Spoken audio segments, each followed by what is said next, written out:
ದಿನಸಿ ಅಂಗಡಿಗೆ ಬೆಂಕಿ ತಗುಲಿ ಅನಾಹುತವೊಂದು ಸಂಭವಿಸಿಬಿಟ್ಟಿದೆ. ಘಟನೆ ಆಗಿರೋದು ಬನಶಂಕರಿಯಲ್ಲಿ.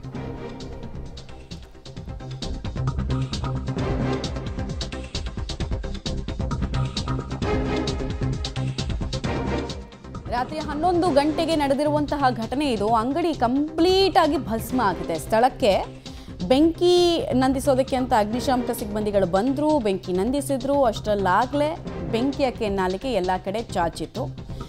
ಅಂಗಡಿಯಲ್ಲಿ ಅಡುಗೆ ಎಣ್ಣೆ ತುಪ್ಪ ಇದ್ದ ಕಾರಣ ಅದಿನ್ನೂ ಜಾಸ್ತಿ ಹೊತ್ತಿ ಉರಿಯೋ ರೀತಿ ಆಗಿದೆ. ಗಿರಿನಗರ ಪೊಲೀಸ್ ಠಾಣಾ ವ್ಯಾಪ್ತಿಯಲ್ಲಿ ಘಟನೆ ಆಗಿದೆ. ಬೆಂಕಿಯನ್ನು ಇನ್ನಷ್ಟು ಹೆಚ್ಚು ಮಾಡೋ ಕೆಲಸ ಯಾವುದು ಮಾಡುತ್ತೆ ಅಂತ ಹೇಳಿದ್ರೆ ಎಣ್ಣೆ ತುಪ್ಪ ಕಾಟನ್ ಐಟಮ್ಸ್ ಇರ್ಬೋದು. ಇದರ ಕಾರಣಕ್ಕೋಸ್ಕರ ಆ ಬೆಂಕಿಯ ಕೆನ್ನಾಲಿಗೆ ಮತ್ತು ಅದರ ತೀವ್ರತೆಯನ್ನು ತತ್ಕ್ಷಣಕ್ಕೆ ನಂದಿಸೋದಕ್ಕಾಗಲಿಲ್ಲ. ಬನಶಂಕರಿಯ ಬ್ಯಾಂಕ್ ಕಾಲೋನಿಯಲ್ಲಾಗಿರುವಂತಹ ಘಟನೆ ಇದು. ಘಟನೆ ಆಗಬೇಕಾದ್ರೆ ಯಾರೂ ಕೂಡ ಒಳಗಡೆ ಇರಲಿಲ್ಲ.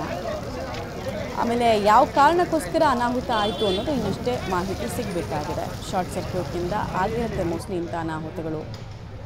ನೋಡೋಣ, ಮುಂದೆ ಮಾಹಿತಿ ಸಿಗ್ತಾ ಹೋಗುತ್ತೆ ನಮಗೆ.